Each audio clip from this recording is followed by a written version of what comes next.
ओम नमः शिवाय। आप सभी व्यूअर्स का पुनः स्वागत है। अपने उन सब व्यूअर्स को धन्यवाद देते हुए आज मैं एक और परिवर्तन के बारे में बताने की कोशिश करती हूँ। ये है बुध का राशि परिवर्तन। बुध अभी मीन राशि में चल रहे हैं। ये अपनी राशि बदलने वाले हैं 16 अप्रैल से, मतलब बदल चुके हैं, ये मान के चलिए।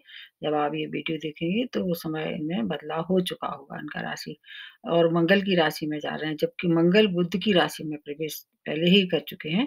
तो इस तरह से राशि परिवर्तन हो रहा है, और इसके पहले और जो ग्रह थे, जैसे सूर्य ने मेष राशि में प्रवेश कर लिया, उसका वीडियो मैंने आप लोगों को बना के दिया है। और शुक्र ने भी दशा पहले से अपनी इसी में राशि बदल ली है अपनी। ये सब मैंने बहुत पहले आप लोगों को थोड़ा-थोड़ा संक्षिप्त में बताने की कोशिश कर रही हूँ।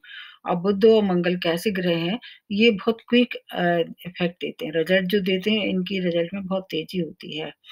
जहाँ तक है बुध वाली बात है, बुध को तो ऐसा माना जाता है कि ये मतलब ऐसे ग्रह हैं जो कि टीनेजर्स टाइप इनका रहता है। जो बुद्धि होती है वो थोड़ी इनकी सुकुमार रहती है, और जिस राशि में बैठते हैं उस तरह से ये ज़्यादा फल देने लगते हैं। मतलब अगर कि इनकी इनके मित्र राशि में हुए तो बहुत जल्दी अच्छे फल मिलने वाले हैं। जबकि मंगल में, अगर मंगल की राशि में ये प्रवेश करेंगे 16 अप्रैल से 1 मई तक, तो ये राशि मंगल की इनकी मित्र राशि नहीं है। तो इसलिए अगर आपके नेटल चार्ट में मंगल की स्थिति अच्छी है और बुध उसमें प्रवेश कर रहे हैं, तो आपको अच्छे फल मिलेंगे। लेकिन अगर आपके नेटल चार्ट में मंगल की स्थिति अच्छी नहीं है और बुध उसी राशि में प्रवेश करने वाले हैं, तो फिर आपको मिला-जुला परिणाम होगा।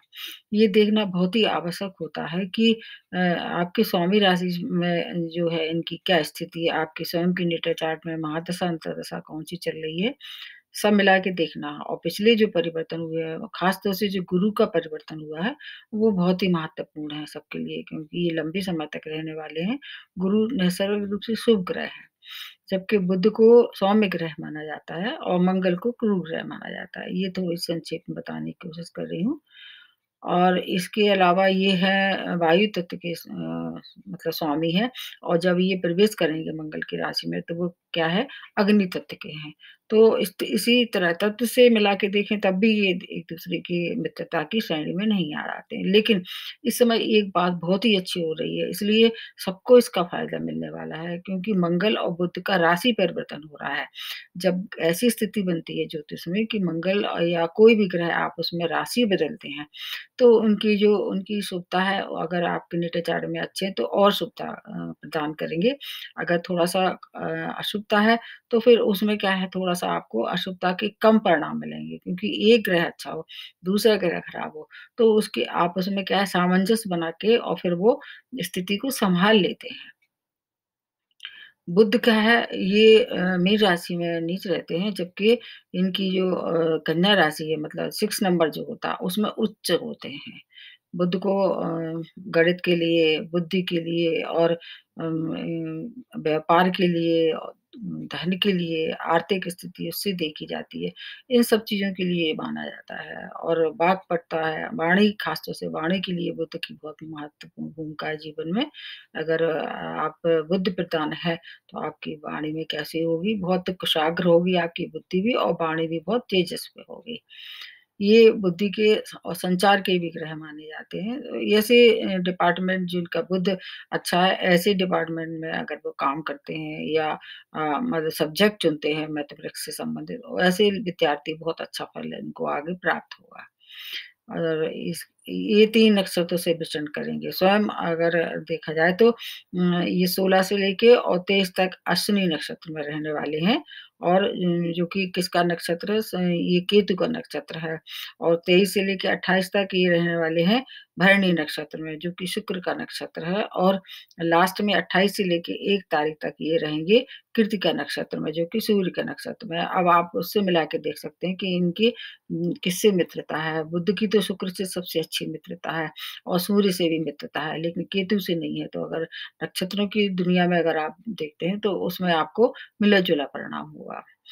और रेमेडी मैं सबसे बाद में बताऊँगी। बीच-बीच में एक जो मुझे आवश्यक लगी, मैं राशिवार भी बताने वाली हूँ, लेकिन फिर भी सबसे लास्ट में बताने वाली हूँ, और उसको देखना है पूरा आपको वीडियो। तो सबसे पहले ये शुरू करते हैं, प्रारंभ करते हैं मेष राशि से, जो कि मंगल की राशि है और लग्न में ही ये प्रवेश करेंगे। और जिस घर में प्रवेश करते हैं और जिस घर के मालिक होते हैं ग्रह, उन सबको एक्टिवेट कर देते हैं। तो लग्न में जैसे ही प्रवेश करेंगे तो आपका 3rd भाव और 6th भाव के लॉर्डशिप इनके पास ये एक्टिवेट भी कर देंगे साथ-साथ, लग्न के साथ-साथ। लेकिन स्वामी राशि की मित्रता ना होने के बाद भी आपको कुछ फ़ायदा देने वाले हैं। 3rd भाव से संबंधित जो है वो थोड़ा आपको फ़ायदा मिलेगा, जबकि ये लग्न में प्रवेश करने से क्या होगा आपके रोग शत्रु जो है उनसे थोड़ा आपको सावधानी रखनी पड़ेगी। जहाँ तक है शेयर मार्केट से आपको लाभ पहुँचा सकते हैं क्योंकि ये बुध क्या है मनी के लिए भी देखे जाते हैं, धन के लिए भी जाते हैं और गले से संबंधित अगर कोई परेशानी हो रही थी तो उसमें थोड़ा आपको एक्स्ट्रा केयर रखना चाहिए। व्यापार और कार्यक्षेत्र में जो रुकावटें आ रही थी वो दूर कर देंगे और बॉस का अगर आपको थोड़ा आपसे अनबन चल रही थी तो वो सॉर्ट आउट हो जाएगी। प्रेम प्रसंग में अगर आप थे तो उसमें सफलता मिल सकती है और किसी भी नए व्यक्ति पे आप पे ज़्यादा भरोसा नहीं करना है। बस आपको इस बात का ध्यान रखना है और फिर भी कोई परेशानी हो रही है तो गाय को हरा चारा आप खिला सकते हैं या हनुमान जी की उपासना भी कर सकते हैं। समय-समय से जैसा आप जिसको अपना इष्ट मानते हैं उसकी उपासना करेंगे तो आप हर एक रोग से बचे रहेंगे। इस समय रोग के प्रति आपको ज़्यादा सावधान रहना पड़ेगा। 6 बार रोग का है इसलिए। तो आपके लिए ये मिला-जुला रहने वाला है और दूसरी राशि बनती है वृषभ राशि। इसके स्वामी राशि शुक्र हैं और शुक्र बुध की मित्रता है और शुक्र भी अभी इन्हीं के साथ हैं और सूर्य से इनकी मित्रता नहीं है और मंगल से भी नहीं है। तो इसके लिए क्या करना चाहिए आपको, किस भाव में ये प्रवेश करेंगे पहले ये देखना है। तो 12th भाव में ये प्रवेश करेंगे तो ये भाव भी बहुत अच्छा नहीं है। इधर आपके 2nd भाव के और 5th भाव की लॉर्डशिप इनके पास है। तो आपका व्यय पे आपका नियंत्रण करना पड़ेगा। लेकिन अगर आप विदेशों से कोई कार्य कर रहे थे या विदेशों में रह रहे थे, तो उसमें आपको उस स्थिति में आपको इसका लाभ मिल सकता है। संतान की समस्याएँ जो अगर चली आ रही थी, क्योंकि जो भाव एक्टिवेट करेंगे तो उसमें आपको फ़ायदा होगा। संतान से संबंधित कोई परेशानी थी, उसमें आपका कुछ निराकरण मिलेगा, वाणी में मधुरता आ जाएगी, उससे क्या होगा आपके बिगड़े हुए काम बन जाएँगे। क्योंकि ऐसा देखा जाता है आज की दुनिया में वाणी एक बहुत ही ज़्यादा ऐसी अनुभूति है, ऐसा चमत्कार है कि अगर आपकी वाणी मीठी हो, आपके मन में कितनी भी कटुता क्यों ना भरा हो, आप भी मीठी वाणी से बहुत लोगों का मन मोह लेते हैं। तो अगर आप मीठी वाणी बोलेंगे तो आपके बिगड़े काम भी बन सकते हैं। अगर कोई संपत्ति का मामला उलझा हुआ था, तो वो उसमें भी समाधान हो जाएगा क्योंकि शुक्र का आपको पूरा लाभ मिलेगा। आपकी स्वामी राशि है, हर एक राशि वालों पे ये बात लागू होती है। तो अगर शुक्र से संबंधित कोई परेशानी थी, उसमें आपको फिर बिल्कुल पूर्णतः आपको लाभ पहुँचने वाला है। आपको क्या करना चाहिए गणेश जी की उपासना आप कर सकते हैं। ये आपको हर तरह से आपकी समस्या का कुछ न कुछ समाधान निकालेंगे। तीसरी राशि बनती है मिथुन राशि, इसके स्वामी राशि ही बुध है और ये मंगल की राशि में प्रवेश कर रहे हैं। आपके 11th भाव में प्रवेश करेंगे। आप पे वैसे ढैया का भी प्रभाव चल रहा है, आपके लग्न के और 4th भाव की लॉर्डशिप इनके पास है। तो इस तरह से आपके व्यक्तित्व में प्रखरता ला देंगे। जब भी कोई ग्रह आपके लग्न में प्रवेश करता है तो उसकी मतलब उसकी जो दृष्टि है बुध की वो आपके कहाँ पड़ेगी? सप्तम भाव पे और आपके व्यक्तित्व में क्या कर देंगे ये बहुत निखार ला देंगे और आपकी वाणी जो है वो इतनी ज़्यादा मधुर हो जाएगी कि सब हर काम को अगर आप आगे बढ़ेंगे अपनी वाणी के दम पे उसको पूरा कर लेंगे। और विवेकपूर्ण निर्णय ले सकते हैं। आपका बुद्धि का विकास और बुद्धि भी सही जगह काम करेगी। सुख समृद्धि में भी आपकी वृद्धि होगी, व्यापार में भी आप विस्तार कर सकते हैं और जो भी नए निर्णय इस समय आप लेंगे, उससे आपको काफ़ी फ़ायदा होने वाला है क्योंकि आपको लक्ष्मी नारायण योग का फ़ायदा मिलेगा। इस समय जो शुक्र और बुध जो है वो मिलके क्या बनाएँगे? लक्ष्मी नारायण योग बनाएँगे। स्वामी राशि बुध है, इसलिए आपको पूरा लाभ मिलने वाला है। आपके लिए ये समय बहुत अच्छा है ढैया के होने के बाद भी। फिर भी कोई समस्या है तो आपको बुध आदित्य योग का निर्माण जो आपके नेटर चार्ट में है उसका भी फ़ायदा होगा और सूर्य की उपासना कर सकते हैं और गणेश जी की भी उपासना आप कर सकते हैं। वैसे मिथुन राशि वालों के लिए ये समय बहुत ही अच्छा है। अब अगली राशि जो बनती है कर्क राशि, इसके स्वामी राशि चंद्रमा है। चंद्रमा और सूर्य की मित्रता है और चंद्रमा, शुक्र और बुध ये दोनों मित्र नहीं है, लेकिन फिर भी आपको किस भाव में प्रवेश करेंगे ये देखना होगा। आपके 10th भाव में प्रवेश करेंगे, जो बहुत से प्लैनेट का कारक भाव है, जैसे सूर्य का कारक भाव है और उसमें बुध भी अच्छा फल देते हैं। और आपके इधर 12th भाव के और आपके 3rd भाव की लॉर्डशिप इनके पास है, तो ये भाव भी एक्टिवेट हो जाएँगे। आपके कार्य क्षेत्र में अगर आप मैनेजमेंट क्षेत्र में जुड़ी हुई थी मैनेजमेंट से, तो आपकी जो स्किल है, स्किल पावर क्या डेवलप हो जाएगी और कार्य कुशलता के दम पे आपका अगर प्रमोशन ड्यू था, तो प्रमोशन हो सकता है। नए कार्य की शुरुआत कर सकते हैं। आपको नए-नए संपर्क मिलेंगे और वो आपकी इस क्षेत्र में पूर्णतः मदद करेंगे। लेकिन आपको एक बात का ध्यान रखना है, स्वयं की हेल्थ और माता की हेल्थ प्रभावित हो सकती है इस समय, उनका आपको विशेष ध्यान रखना पड़ेगा। अगर ये बातें आप अपने मन में आगे मतलब सोच के चलें, तो आपको क्या धार्मिक आयोजन कर सकते हैं आप अपने मन में और धार्मिक आयोजन के साथ आपको सामाजिक मान प्रतिष्ठा में भी वृद्धि हो सकती है। जो यात्राएँ करेंगे, वो भी आपके लिए लाभप्रद रहेंगी और आपको अपने भाई-बहन से भी सहयोग प्राप्त होगा। मतलब कुल मिला के है कि आपको काफ़ी कुछ फ़ायदा होने वाला है। फिर भी कोई परेशानी है, तो आपको भी शिव जी की उपासना करना चाहिए। जो आपके स्वामी राशि चंद्रमा है और चंद्रमा को की हर एक समस्या का निराकरण करना जो होगा मतलब स्वामी राशि आपके चंद्रमा है और चंद्रमा अगर आपको सपोर्ट करेंगे और वो किससे सपोर्ट करेंगे? शिव जी की आराधना से। तो शिव जी की आराधना कर सकते हैं आप और फिर या जिसको भी आप इष्ट मानते हैं, इसमें कोई भेदभाव नहीं होता है। जिस पे आपकी आस्था हो उसकी आराधना से आपको हर कार्य में सफलता मिलने वाली है। आपके लिए भी समय अच्छा है। अब अगली राशि बनती है सिंह राशि, इसके स्वामी राशि सूर्य हैं और आपके ये जो प्रवेश करेंगे इस समय जो बुध प्रवेश करेंगे वो आपके 9th भाव में प्रवेश करेंगे। 11th और 11th और 2nd भाव की लॉर्डशिप इनके पास है। भाग्य भाव में प्रवेश करेंगे तो क्या हुआ? भाग्य में वृद्धि होगी। 9th भाव क्या है? भाग्य भाव है। उसमें ज़्यादातर जितने भी प्लैनेट आते हैं, ज़्यादातर अच्छे ही फल देते हैं। यानी अगर राहु, केतु भी और शनि भी वहाँ जाते हैं, तो भी इनकी जो अशुभता है उसमें कमी आ सकती है। आपका जो व्यक्तित्व है वो बहुत प्रभावशाली हो जाएगा। उसकी वजह से आपके चारों ओर आपकी मान प्रतिष्ठा में वृद्धि होगी। अगर हायर एजुकेशन में आप जाना चाह रहे थे, स्टूडेंट थे, तो ये समय काफ़ी अनुकूल है। आप अपने हिसाब से अपने सब्जेक्ट का चूज़ कर सकते हैं। घर में मांगलिक कार्य हो सकते हैं और आय के मतलब आमदनी के जो स्रोत हैं उसमें वृद्धि होगी, व्यापार में उन्नति हो सकती है और इसके अलावा आपको जो महिलाएँ हैं महिलाओं के लिए ये समय थोड़ा-सा अच्छा है, ज़्यादा अच्छा है और अगर आपके घर में कोई बुजुर्ग महिला है, उसका सम्मान करेंगे आप, तो आपको ज़्यादा लाभ होगा और पिता का भी सम्मान क्योंकि स्वामी राशि सूर्य है और सूर्य और पिता का बहुत अच्छा कनेक्शन होता है। अगर सूर्य खराब है या सूर्य की वजह से प्रॉब्लम आ रही है, तो उसकी पावर में आप क्या कर सकते हैं, वृद्धि कर सकते हैं, प्रबल कर सकते हैं। तो सूर्य की अगर आप प्रबल कर लेंगे तो बाकी ग्रह जो हैं वो स्वतः ही आपकी जो समस्या है उनका कुछ न कुछ निराकरण निकालेंगे। तो ये स्थिति है आपके लिए भी बहुत अच्छा है मतलब गुड है आपके लिए ये समय। उसके बाद अगली राशि बनती है कन्या राशि।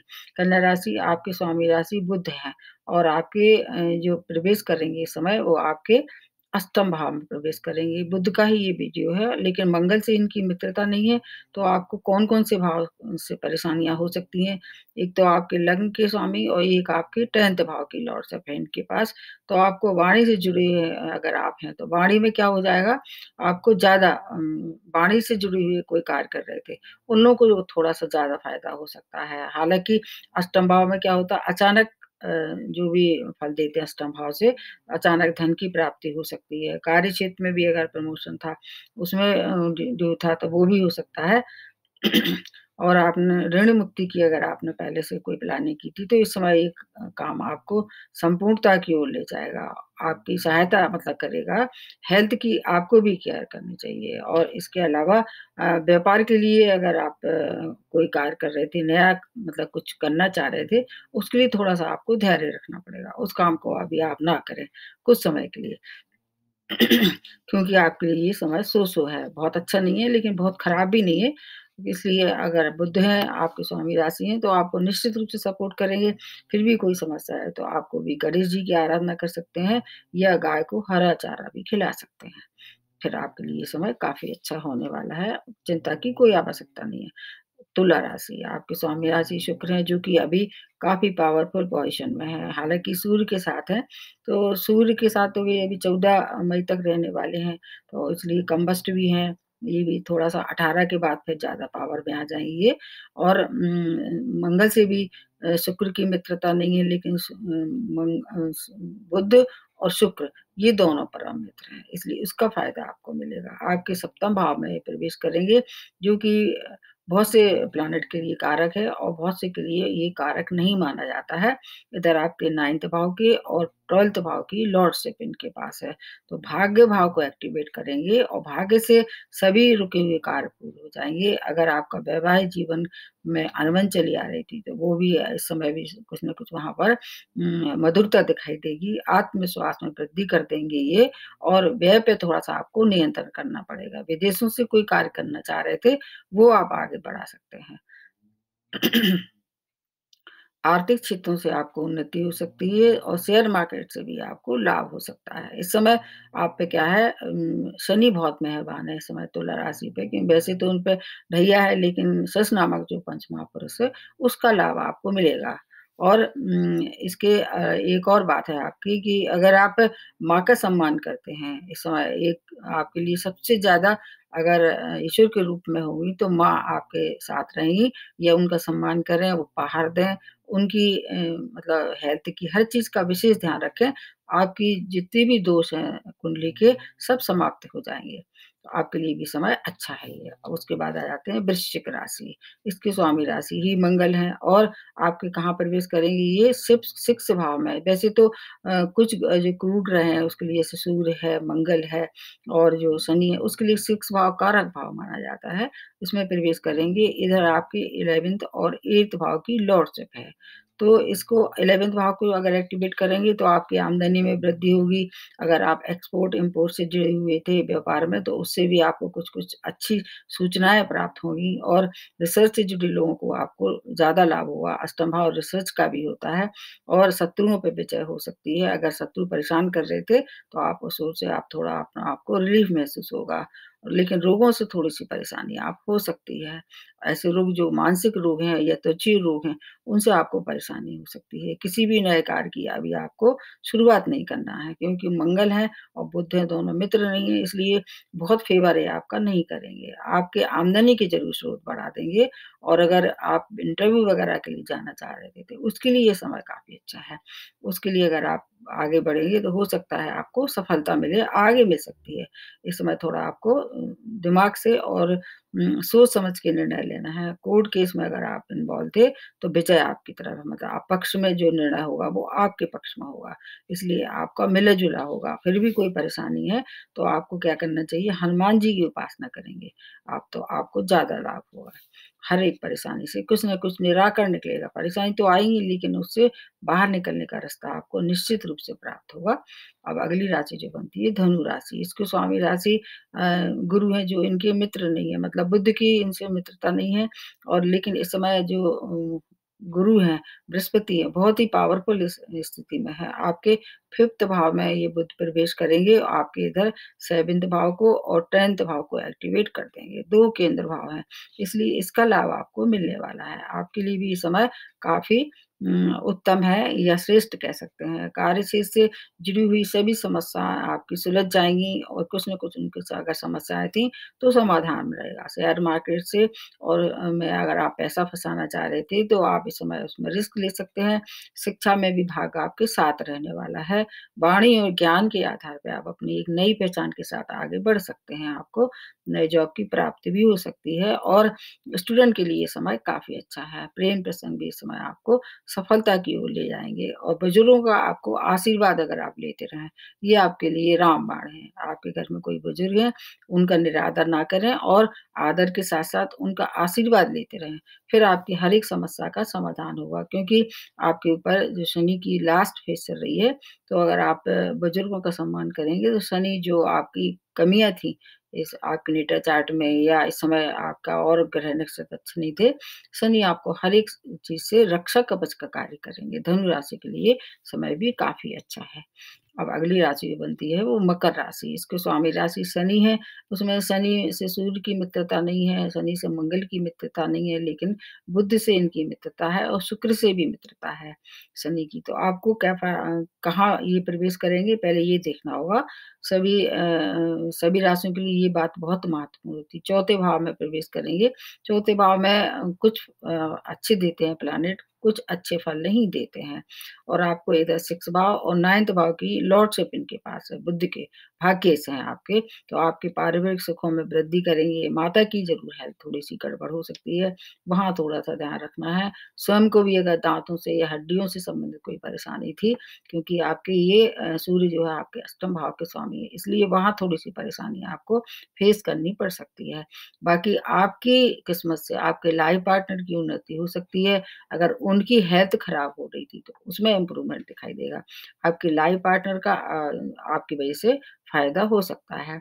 आपको माता-पिता का सम्मान करना चाहिए और कार्य क्षेत्र में जो अगर कोई काम रुके हुए थे, उसमें आपको अनुकूलता दिखाई देगी इस समय, क्योंकि भाग्येश जो है भाग्य की वृद्धि करेंगे, तो भाग्य से अगर जुड़ के कोई कार्य कर रहे थे, उसमें सफलता मिलनी तय है, चाहे आप जॉब में हैं, चाहे व्यापार में हैं। भाग्य से अगर आप प्रबल कर लेंगे, मतलब आपको बुध की प्रबलता इस समय सबसे ज़्यादा फ़ायदेमंद दिखाई देगी। बुध के लिए आपको क्या करना चाहिए? किन्नरों को दान कर सकते हैं, हरी चीज़ों का भी दान कर सकते हैं और गणेश जी की उपासना सर्वोपरि रहेगी। इस समय बुध के लिए गणेश जी बहुत ही अच्छे वो हैं, ईश्वर या एक शक्ति है, ऐसे कह सकते हैं। ईश्वर तो सभी होते हैं, लेकिन बुद्ध की आराधना करेंगे तो सॉरी, गणेश जी की आराधना करेंगे तो बुद्ध बहुत प्रबल हो जाएँगे। भाग्य इसको भा अगर आप प्रबल करेंगे तो भाग्य से कोई भी कार्य अगर करते हैं तो वो उसमें निश्चित रूप से सफलता प्राप्त होगी। अब अगली राशि बनती है कुंभ राशि। कुंभ राशि की स्वामी राशि भी शनि है, इन पे भी अभी क्या है, साढ़े साती का फर्स्ट फेज़ चल रहा है। आपके 3rd भाव में प्रवेश करेंगे। जैसे कि मकर के लिए मैंने बताया, ठीक उसी तरह से इनके लिए भी है, लेकिन इनके भाव अलग हैं। आपके 5th भाव को और 8th भाव के एक्टिवेट करेंगे तो शेयर मार्केट से आपको लाभ हो सकता है, क्योंकि कुंभ राशि पे क्या है, शनि बहुत मेहरबान होते हैं। इधर आपके 4th भाव को सॉरी इधर आपके 5th भाव को 8 भाव की एक्टिवेट करेंगे तो कार्य क्षेत्र से जुड़े हुए कोई अगर काम अटक रहे थे, संघर्षों के साथ वो पूर्ण हो जाएँगे। जीवन में नई योजनाएँ आप ले सकते हैं, उनका फ़ायदा भाई-बहनों से भी आपको सहयोग प्राप्त होगा। भाई-बहन से अगर पहले से अनबन चली आ रही थी, तो संबंध मधुर हो जाएँगे। व्यापार से भी आपको लाभ की कामना आप कर सकते हैं और मेहनत का जो का मतलब अगर कोई फल नहीं मिल रहा था, क्योंकि 3rd भाव में मेहनत का भी है, छोटे भाई-बहनों का है, शॉर्ट डिस्टेंस जर्नी का भी है, उसका फल आपको प्राप्त होने लगेगा। और जैसे मैंने बताया क्रूर ग्रह 3rd भाव में बहुत अच्छा फल देते हैं, तो 3rd भाव एक्टिवेट होने से मंगल का और सूर्य का आपको लाभ मिलेगा। यात्राएँ अगर इस समय करना चाह रहे थे, तो कुछ समय के लिए टाल सकते हैं। बाकी अगर आपकी संतान से संबंधित ही कोई समस्या उलझी हुई थी तो वो सुलझ जाएगी, इसलिए आपके लिए भी ये मिला-जुला रहने वाला है। अब लास्ट में बनती है मीन राशि। आपकी स्वामी राशि बृहस्पति जो कि अभी बहुत पावरफुल है, आपके 2nd भाव में ये प्रवेश करेंगे। इधर आपके 4th भाव के और 7th भाव की लॉर्डशिप इनके पास है। तो 4th और 7th 2 केंद्र भाव हैं, इसलिए इसका फ़ायदा आपको मिल सकता है। जहाँ तक है बुध की और बृहस्पति की तो मित्रता नहीं है, लेकिन बृहस्पति की मंगल की मित्रता है, ये सब देखना होता है। और बृहस्पति और शुक्र की भी मित्रता नहीं है, ले सूर्य आपके पक्ष में ही रहेंगे हमेशा। तो नए मतलब कोई संपर्क बनेंगे, उससे आपको लाभ होगा। नए-नए रिश्ते भी बन सकते हैं और अगर रिश्ते पहले से कुछ गड़बड़ चल रहे थे, उनमें कुछ अनबन चल रही थी, तो वहाँ सुधार हो सकता है।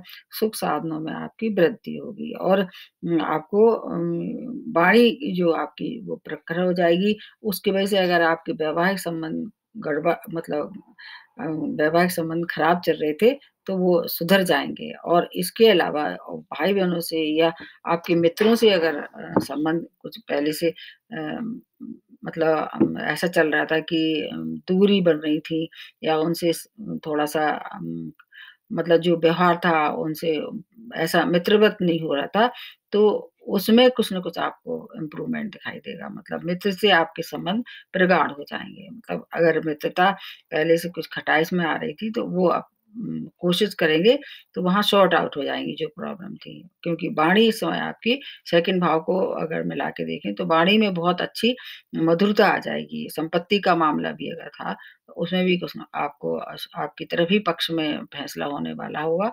अगर कोई प्रपोज़ल आ रहा था तो 18 अप्रैल के बाद शादी का प्रपोज़ल भी आप स्वीकार कर सकते हैं। तो आपके लिए भी ये समय काफ़ी अच्छा रहने वाला है।